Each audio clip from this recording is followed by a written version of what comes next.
our city is in the midst of a renaissance. We're not war-ravaged. Now at 6, Mayor Keith Wilson is still pushing back against the possibility of the National Guard deploying in Portland. Now the state and the city are asking the Ninth Circuit Court to reconsider their ruling allowing troops to be deployed to the Rose City.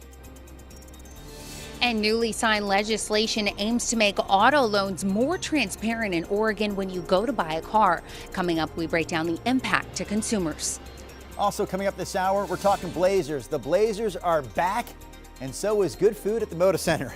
The Blazers season opener is tonight at home. Thomas Schultz is out there live for us. He's going to have more on, again, some of the, oh, Tommy, there he is. Timeout Tommy getting a bite on this Wednesday morning. We'll have more from Thomas inside the Moda Center as we kick off the 6 o'clock hour. Sunrise right now.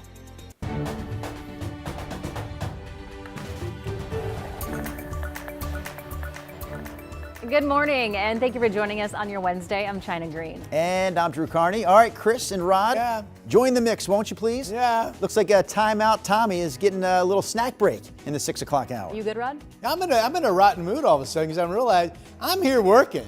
Thomas is out there goofing around, just having a great time. And eating. How hard? And eating. How hard are you working there, Rod? How hard? Well, I mean, I sharpened my pencil before I came to work this morning. Here's a look at our Salem sky camera. Most areas are fog-free, but there are fog pockets out on the west part of the valley. Here's our state capital this morning, 42 degrees. Here's the Vancouver waterfront camera that was showing a smidge of fog, but now nothing. There are winds when you get to Troutdale that have been blowing to about 20 miles per hour. Of course, any wind keeps you fog-free. 43 in Vancouver, and here's perfect visibility coming into downtown Portland, 46. So overall, it's a nice morning. Again, foggy areas out on the west side this morning. 40s out the door, partly cloudy, mid-50s at noon. Remember, we may or may not see just a brief passage of a light shower at some point this afternoon.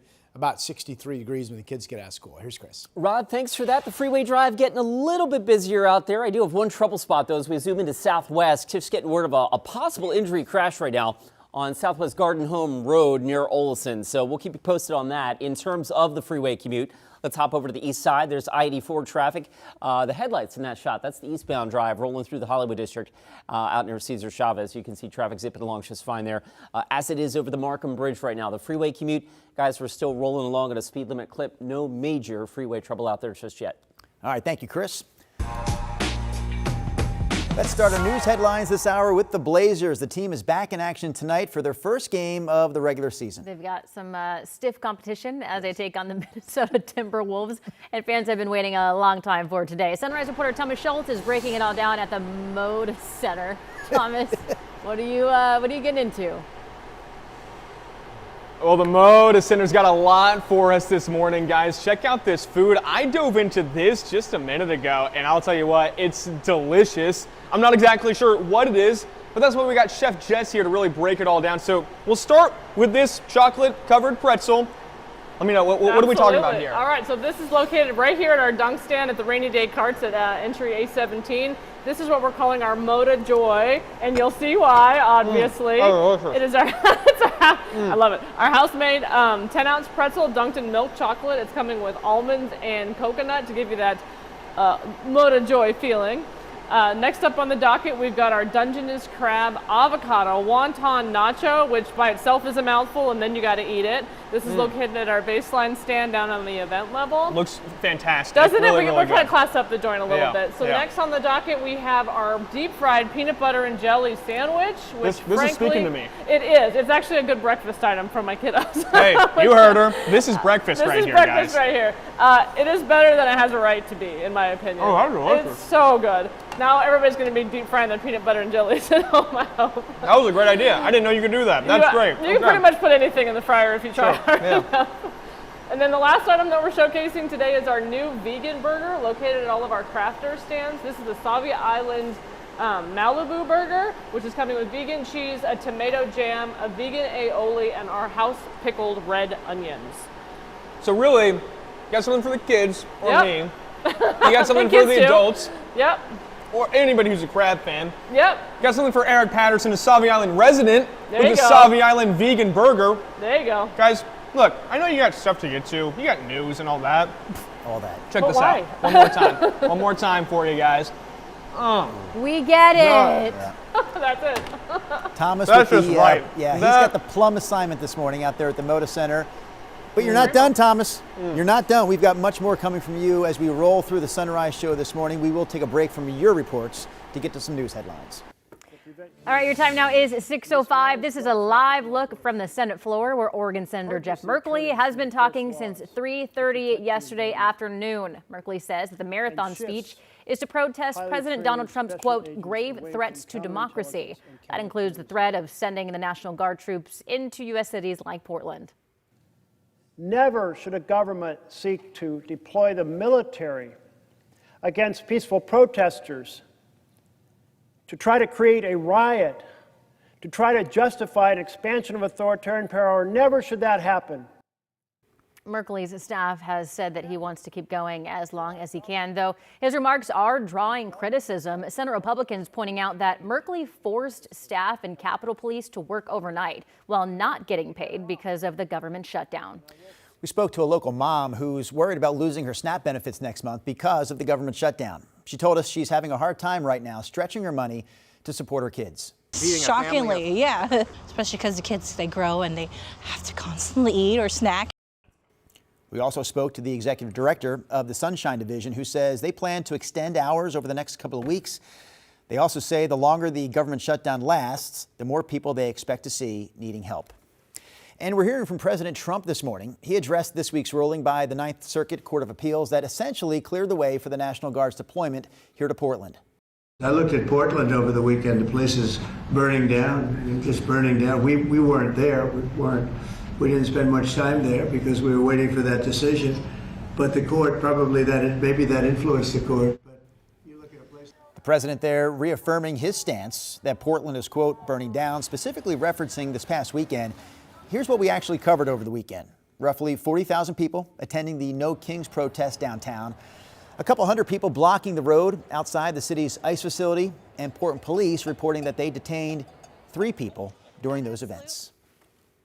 While the Ninth Circuit Court ruled against one of the temporary restraining orders that's been blocking National Guard deployment to Portland, there is a second such order in place, so that one still blocks all federalized National Guard members from deploying here, not just the ones based in Oregon. And today is the deadline for both sides to refile arguments on whether the case against the second order should be heard again. Sunrise reporter Corey Johnson joins us live from downtown with more, including a reaction from the mayor. Good morning, Corey. Good morning, China. Drew, Mayor Wilson tells KGW he wants everyone in the city of Portland to continue to peacefully protest as those decisions play out. Now, Monday's ruling from the Ninth Circuit Court of Appeals gave the green light for the Trump administration to deploy National Guard troops here to Portland. The Trump administration is asking Judge Karen Emmerget to dissolve her second temporary restraining order that covered all federalized National Guard troops, not just those from Oregon. Now, on Tuesday, the state of Oregon and the city of Portland filed a request asking her to hold off on that decision until one more legal avenue plays out. Now, both sides have until today to file arguments on whether the Ninth Circuit should rehear that case before a larger 11-judge panel. Meanwhile, Mayor Keith Wilson reiterated Tuesday Portland does not need National Guard's troops. We're not war ravaged. As we wrangle this through the courts, let's recognize where we've come from. Every time we've sued, we've won. We're now having to pivot, and we will continue to win through the courts. Now, as this all plays out, roughly 200 Oregon National Guard members are still at Camp Riley on the coast waiting for orders. That's in addition to other California Guardsmen who are also standing by in Happy Valley. Drew, China. Our Corey Johnson reporting live for us this morning. Thank you, Corey. Meantime, Portland City Council members continue to maintain that the city does not need the National Guard. Councilors called Monday's ruling troubling, saying that they aren't backing down. In the coming months, Councilor Samir Kanal plans to introduce legislation addressing how federal agents identify themselves and their use of crowd control tools like tear gas and pepper spray. Meanwhile, Council President Alana Pertolgini is focusing on the possible long-term effects of the ruling.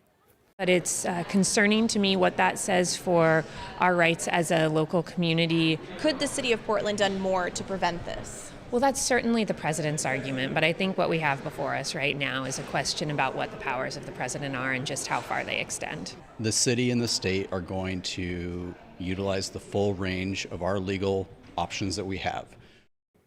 Next week, the city and state will appear before a judge to argue that deploying the National Guard is not permitted under current law. All right, let's take a live look right now from our sky cam set up in Salem, pointing right down the chute at the Capitol building there. Clear skies to start with, Rod Hill, or a little cloudy out there? I'm not sure from that shot.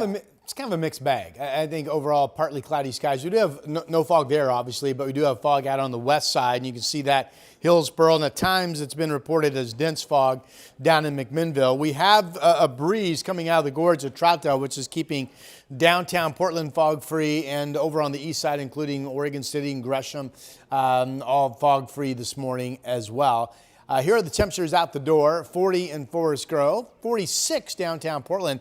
And where the wind is blowing to about 20, we've got 51 in Happy Valley and 50 degrees in Troutdale, 42 in Salem. We just saw the state capitol there fog free, and 39 out in Dallas. Remember, the only thing we're watching today's forecasters, pockets of fog early, clearing out, and then some increasing cloudiness with, by the time we get to about noon, the chance of a light shower hitting the coast, and then you just didn't see much. So basically, we expect to stay dry today. There just could be a trace of rain briefly come out of the clouds at some point this afternoon. So you put it all together, and it's just another nice day. We won't be clear this afternoon like we were yesterday, kind of a mixture of some cloudiness coming and going.